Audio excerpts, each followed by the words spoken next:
Welcome to रश्मीच रसोई। दिवाळीमध्ये गोड गोड खाऊन सर्वांनाच कंटाळा आला। मुलांच्या पण सुट्ट्या चालू आहेत, त्यामुळे मुलांसाठी स्पेशल असं मी घरच्या घरी खारीसारखे खुसखुशीत असे पनीर पफची रेसिपी दाखवणार आहे। त्यासाठी हा व्हिडिओ तुम्ही शेवटपर्यंत बघा आणि माझ्या चॅनलला लाईक, शेअर अँड सबस्क्राइब करा। आज आपण खारीसारखे अगदी खुसखुशीत असे वेज पफ बनवणार आहोत। त्याकरता पाव किलो मैदा किंवा 2 कप आपण मैदा वापरणार आहोत। त्याच्या फिलिंगसाठी आपण 100 ग्राम पनीर खिसून घेतला आहे। अगदी छोटासा कांदा बारीक चिरून घेतला आहे। येलो, रेड आणि ग्रीन पेपर 2-2 चमचे असे बारीक पीसेस त्याचे करून घेतले आहेत। 4 चमचे मक्याचे दाणे बॉईल करून वापरणार आहोत। पाव चमचा हळद घेतली आहे। 1 चमचा चिली फ्लेक्स, अर्धा चमचा ओरिगॅनो, अर्धा चमचा काळी मिरी पूड, 1 चमचा आलं लसूण क्रश, चवीप्रमाणे मीठ वापरणार आहोत। नंतर साठा बनवण्याकरता आपण 4 चमचे कॉर्नफ्लोअर घेतला आहे आणि 4 ते 5 चमचे तूप वापरणार आहोत। तर चला मग रेसिपी करायला सुरुवात करूया। सर्वात आधी ह्या बोल मध्ये मी हा चाळून घेतलेला पाव किलो मैदा किंवा 2 कप मैदा घेते। अगदी थोडंसं चवीप्रमाणे आपण मीठ ऍड करणार आहोत। पाव चमचा एवढं मीठ पकडा तुम्ही।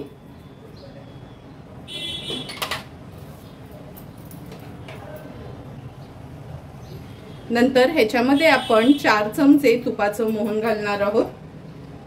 तूप एकदम घट्ट नको आणि एकदम पातळ नको, म्हणजे विरघळून घ्यायची काय गरज नाही आहे। आपलं नॉर्मल तूप असतं तेच आपण मोहनासाठी यूज करणार आहोत। पोहे खायचा चमचा असतो ना, असे आपण 4 चमचे तूप घेतले आहे। आता व्यवस्थित तूप, मैदा आणि मीठ छान एकजीव करून घेऊया। तूप असं मैद्याला न छान असं चोळून घ्यायचे। हे बघा, मैदा आणि तूप छान असं चोळून घेतलं आहे। व्यवस्थित ना 1-2 ते 3 मिनिटासाठी ना असं हे चोळून घ्यायचं आहे, म्हणजे असा लाडू बनायला हवा। आता थोडं करून मी पाणी ऍड करते आणि मीडियम कन्सिस्टन्सीचा हा मैदा मळून घेणार आहोत।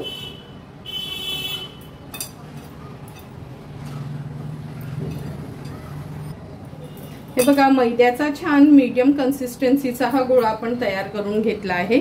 अगदी अर्धा चमचाच तेल घेऊया। तेलाने ह्या पिठाला व्यवस्थित ग्रीस करून घ्यायचे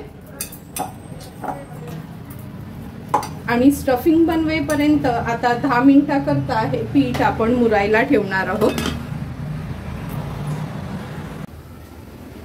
स्टफिंग बनवण्याकरता गॅसवर आपण हा पॅन ठेवला आहे। अगदी 1 टेबलस्पून एवढंच तेल घेणार आहोत।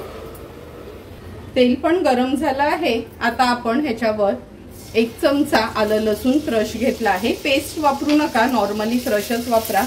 थोडासा क्रश हा सॉटे करून घेतला आहे। नंतर अगदी बारीक चिरलेला 1 छोटासा कांदा आपण ऍड करणार आहोत। कांदा पण व्यवस्थित सॉटे करून घेते। गॅसची फ्लेम मी मीडियम वरच ठेवली आहे। नंतर येलो पेपर,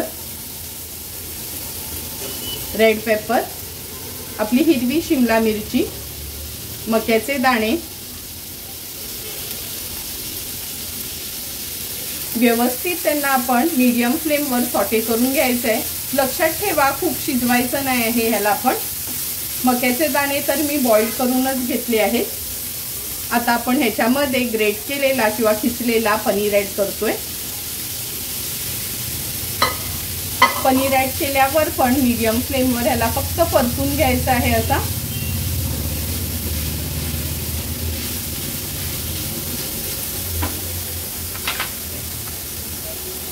आता आपण ह्याच्यामध्ये चिली फ्लेक्स घालूया।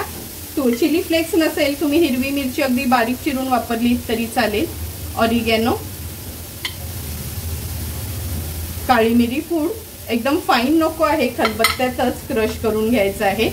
थोडीशी हळद, पाव चमचा एवढी, चवीप्रमाणे मीठ। आता गॅसची फ्लेम हाय करते आणि हाय फ्लेम वर फक्त 1 मिनिट भरासाठी ह्याला आपण मिक्स करून घेणार आहोत।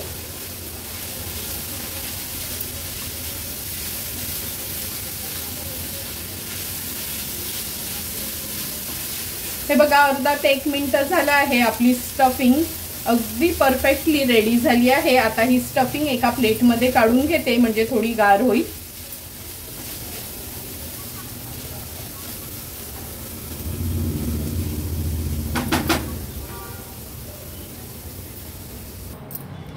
स्टफिंग गार होईपर्यंत मी साठा बनवून घेते। ह्याच्यामध्ये आपण हे 4 चमचे कॉर्नफ्लोअर आहे, 5 चमचे आपण तूप घालूया।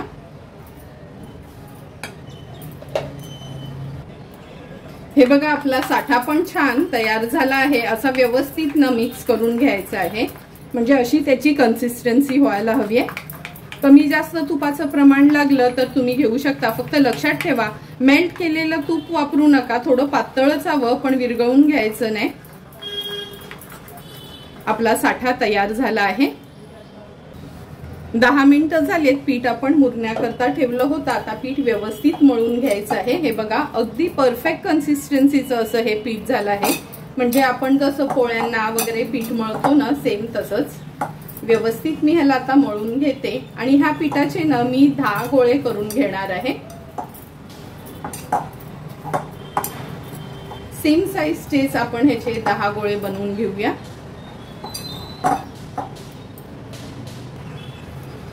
हे बघा 10 पेढे आपण करून घेतले आहेत। ह्याला थोडा मैदा लावून घेऊया। मैदा लावून घेतला आहे। जेवढी आपण पातळ पोळी लाटता येईल ना तेवढी पातळ पोळी आपल्याला ह्याची लाटून घ्यायची आहे।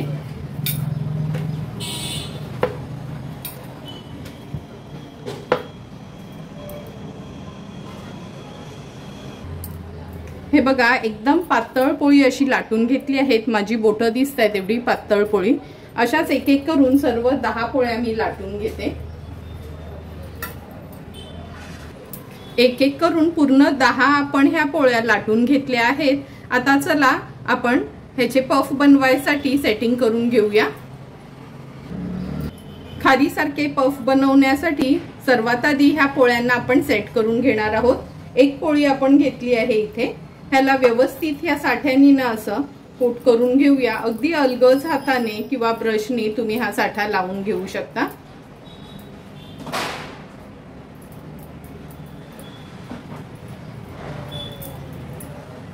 व्यवस्थित असा ना हाताने चोळून घ्यायचा आहे त्याला।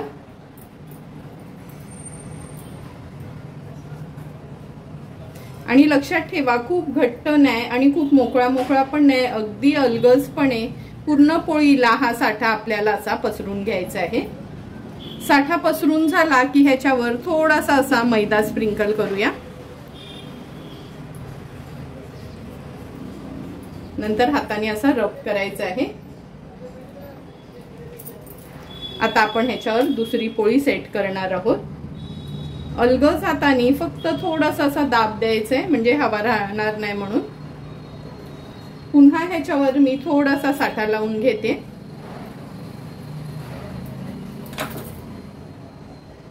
पुन्हा त्याच पद्धतीने साठा पसरून घेणार आहे।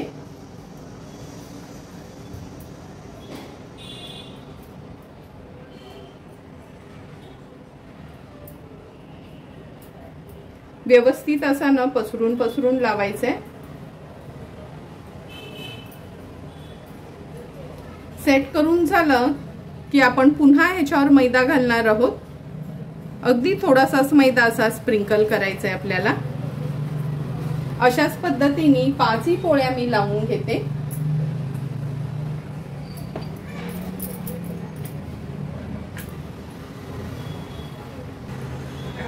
हे बघा ह्या 5व्या पोळीला पण आपण साठा लावून थोडा मैदा भुरभुरून घेतला आहे। आता ही पोळी आपण व्यवस्थित फोल्ड करणार आहोत। एकदा फोल्ड केली का असं दाबून घ्यायचं। पुन्हा ह्याला थोडासा साठा लावायचा आहे। पुन्हा ह्याच्यावर थोडासा मैदा स्प्रिंकल करूया। नंतर ही बाजू पण त्याच पद्धतीने फोल्ड करून घेणार आहोत।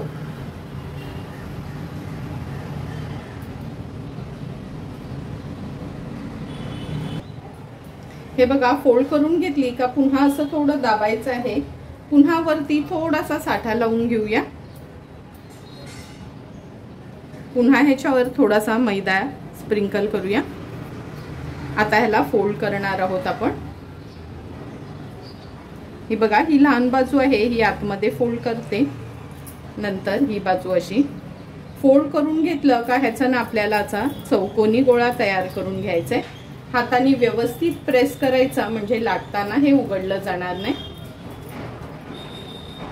हे बघा, पॅटीसाठी आपला ही पहिली स्टेप कंप्लीट झाली आहे।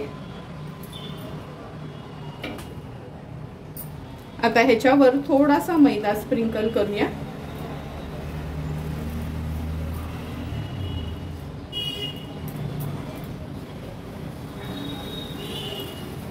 व्यवस्थित ना ह्याला असा सेट करून घ्यायचा म्हणजे लाटताना उघडायला नको म्हणून। आता आपण ही लाटून घेणार आहोत। अगदी अलगद हाताने आपल्याला ही लाटून घ्यायची आहे।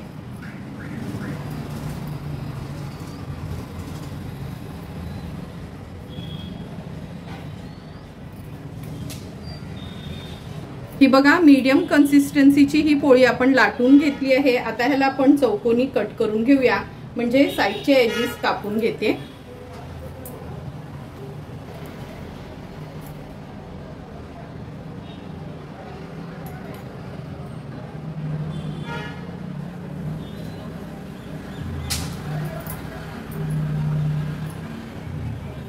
हे बघा, साइडचे एजेस आपण कापून घेतले आहेत। आता मधना 2 भाग करणार आहोत।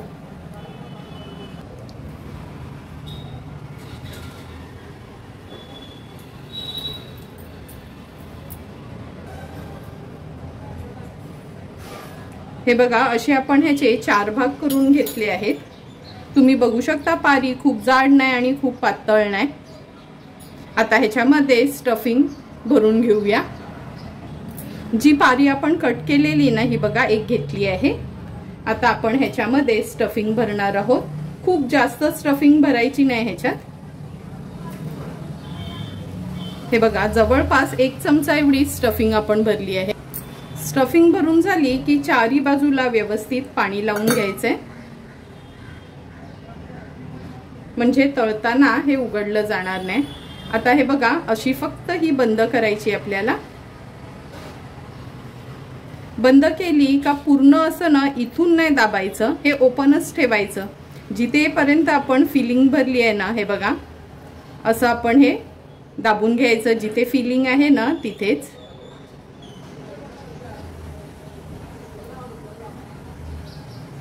आणि ही अशीच ओपनिंग हवी आहे म्हणजे चांगले लेयर सुटतात ह्याला।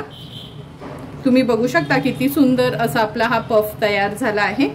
अशाच पद्धतीने उरलेले सर्व पफ मी तयार करून घेते।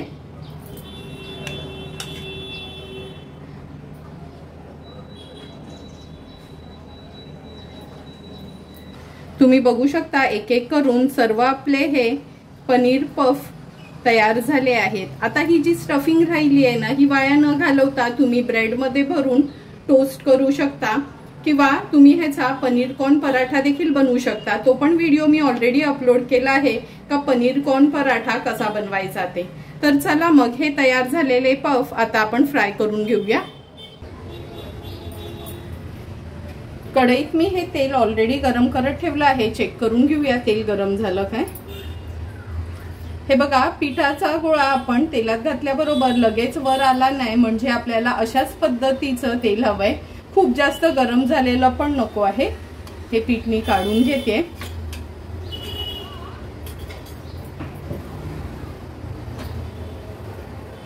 आता हा पफ आपण तेलामध्ये सोडणार आहोत। तेलामध्ये पफ सोडला ना का गॅसची फ्लेम अशी लोवरच ठेवायची आहे। त्याला अर्ध्या मिनिटासाठी पण थोडंही हलवायचं नाही, असंच होऊ द्यायचं आहे।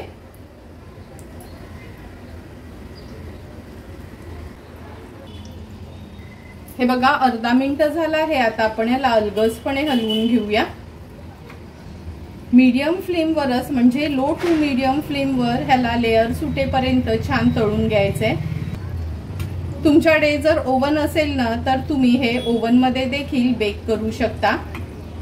180 डिग्री सेल्सिअस वर 10 ते 12 मिनिटांसाठी तुम्ही बेक केले तरी पण हे छान तयार होतात। आता यांना पलटून घेणार आहोत। हळूहळू तुम्ही बघू शकता कसे लेयर्स येतात। लो टू मीडियम फ्लेमवर छान खुसखुशीत होईपर्यंत हे आपण तळून घेणार आहोत।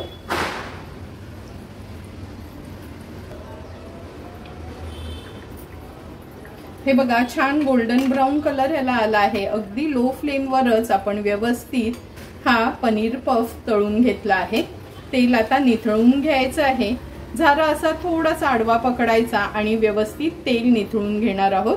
तोपर्यंत साइडला मी दुसरा पफ सोडते। लक्षात ठेवा गॅसची फ्लेम अगदी लोवरच ठेवायची आहे, तरच ह्या पफला व्यवस्थित लेयर्स येतात। तुम्ही बघू शकता किती सुंदर लेयर्स आले आहेत आपल्या ह्या पफला। आणि अशाच पद्धतीने उरलेले सर्व पफ आपण तळून घेणार आहोत। अगदी लो फ्लेमवर झाऱ्याने आपण ह्याला ना पफला असं हलवून घ्यायचं, म्हणजे छान लेयर सुटतात। तर चला मग उरलेले पफ आपण अशाच पद्धतीने तळून घेऊया।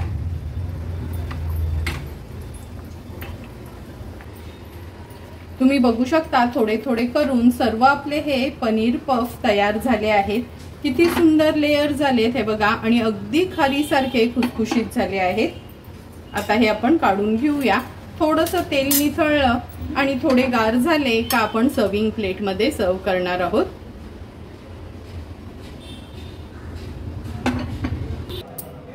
सुंदर असे तयार झालेले हे आपले पनीर पफ आता आपण सर्विंग प्लेट मध्ये सर्व करून घेणार आहोत। हे बघा आवाजावरूनच तुम्हाला कळेल का किती खरखरीत असे अगदी खारीसारखे हे पफ आपले तयार झाले आहेत। अगदी खारीसारखे खुसखुशीत तयार झालेले हे पनीर पफ आपण टोमॅटो केचप बरोबर सर्व करणार आहोत। अगदी परफेक्ट बेकरीवर मिळतात तसेच घरच्या घरी आपण हे पनीर पफ तयार केले आहेत। तुम्हाला पण जर मी बनवलेल्या ह्या पनीर पफची रेसिपी आवडली असेल तर तुम्ही पण नक्की माझ्या पद्धतीने एकदा तरी हे पनीर पफ घरी ट्राय करा आणि मला कमेंट करून सांगा की तुम्ही बनवलेले हे पनीर पफ कसे झाले ते। जर तुम्हाला मी बनवलेल्या ह्या पनीर पफचा व्हिडिओ आवडला असेल तर नक्की माझ्या चॅनलला लाईक, शेअर अँड सबस्क्राइब करा। Thank you for watching my video.